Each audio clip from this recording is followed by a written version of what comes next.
Rasul saja tidak mengetahui tentang masalah kalung yang hilang, bagaimana dengan antum, wahai para dukun? Bisa mengetahui keberadaan motor yang hilang, uang yang hilang, atau dan lain sebagainya. Ustaz, saya ingin dijelaskan tentang ciri-ciri dukun atau tukang ramal. Soalnya di zaman sekarang susah dibedakan karena mereka juga memakai peci.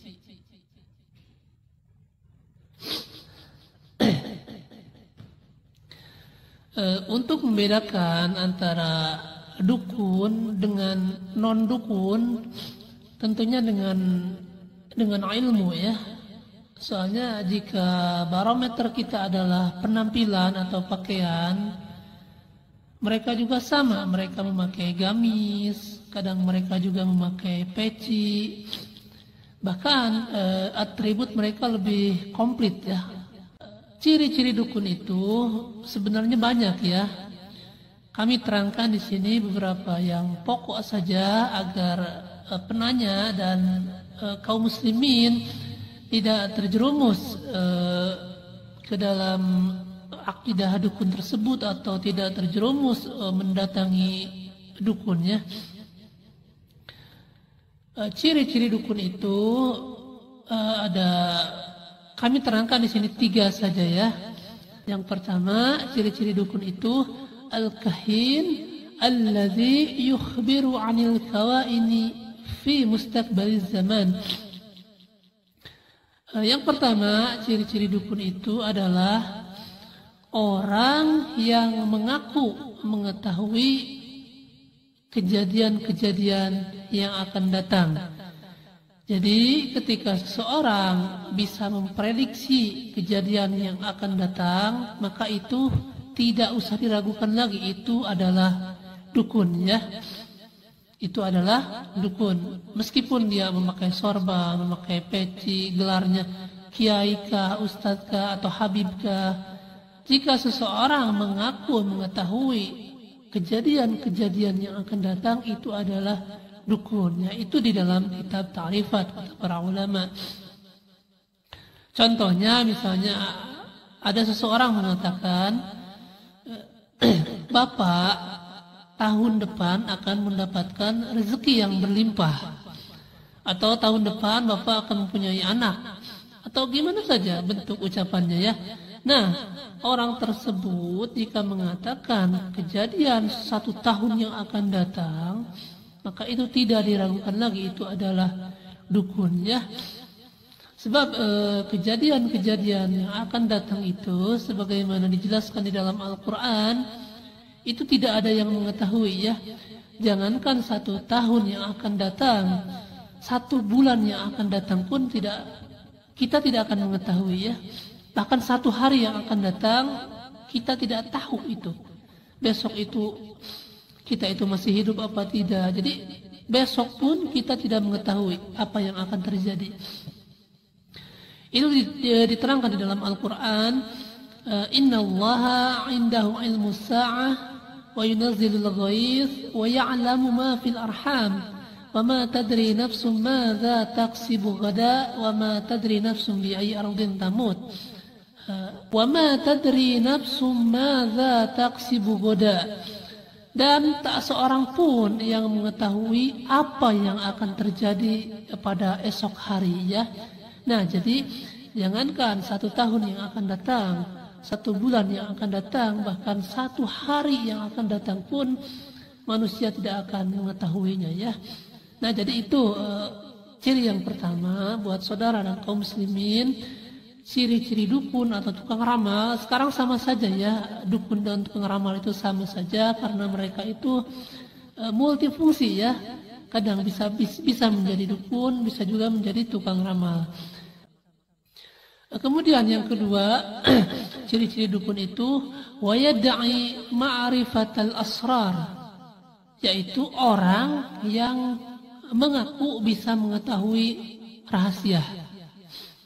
Jadi ketika ada seseorang misalnya, ini kasus sering sekali terjadi ya. Umpamanya ada seseorang datang kepada, dianggap dia sebagai mungkin sebagai tukang hikmah atau apa saja. Kemudian dia menerka tentang isi hatinya. Bapak jangan mengatakan apa yang Bapak inginkan. Saya sudah mengetahui. Nah, ketika ada seseorang mengetahui tentang rahasia tersebut, itu adalah dukun ya. Atau dia mengetahui Bapak pada bulan kemarin Bapak telah bertengkar dengan istri Bapak, atau yang lainnya, dia mengatakan dia mengetahui tentang rahasia kita, itu adalah dukun ya.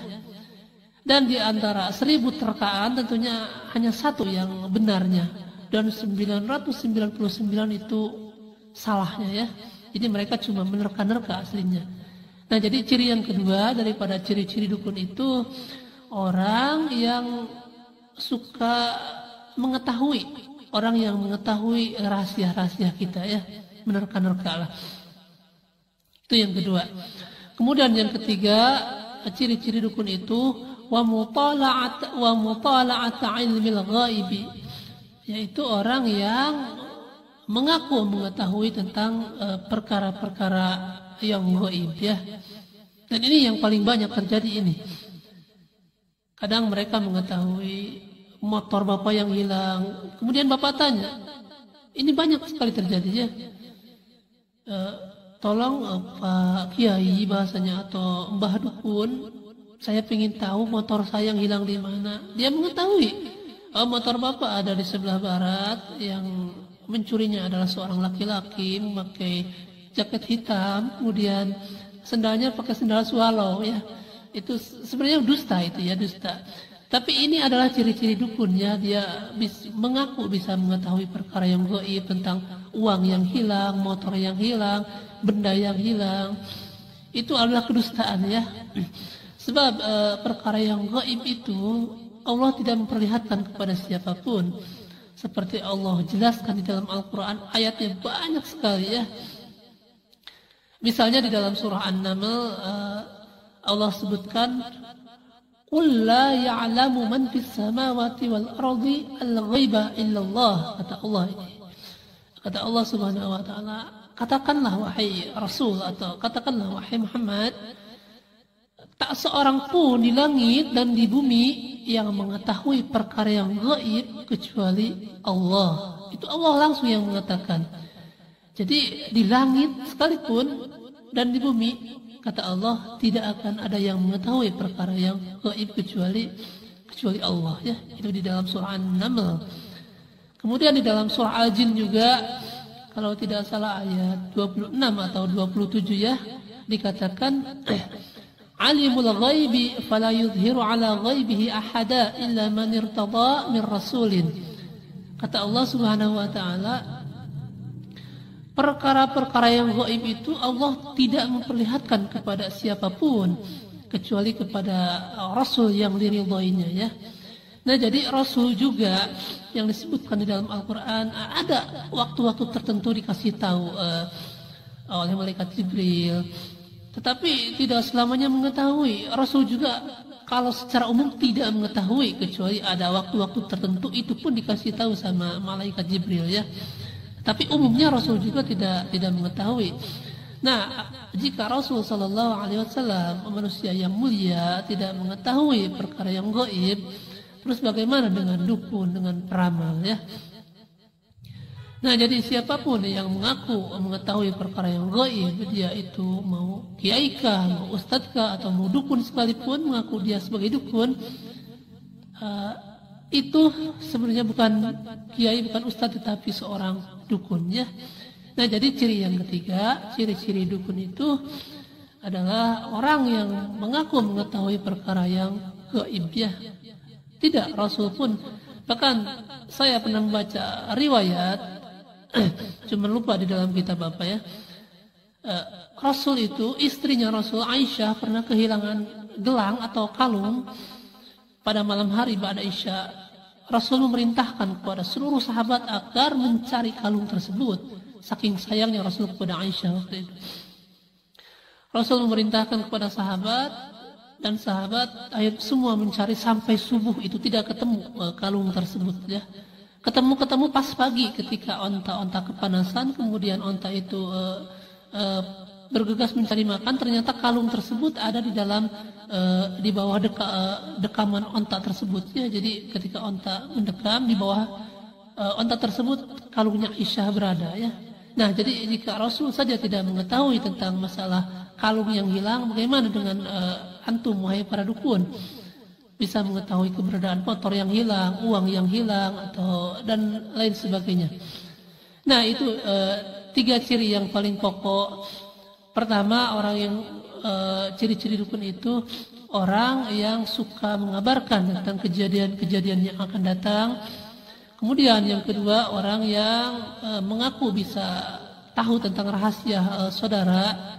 Kemudian yang ketiga, orang yang mengaku mengetahui perkara-perkara yang gaib, ya. Kemudian ini yang paling penting, yang terakhir yang harus diketahui oleh penanya dan seluruh kaum muslimin, bahwa hati-hati antum jangan sampai mendatangi orang-orang yang barusan saya sebutkan ciri-cirinya.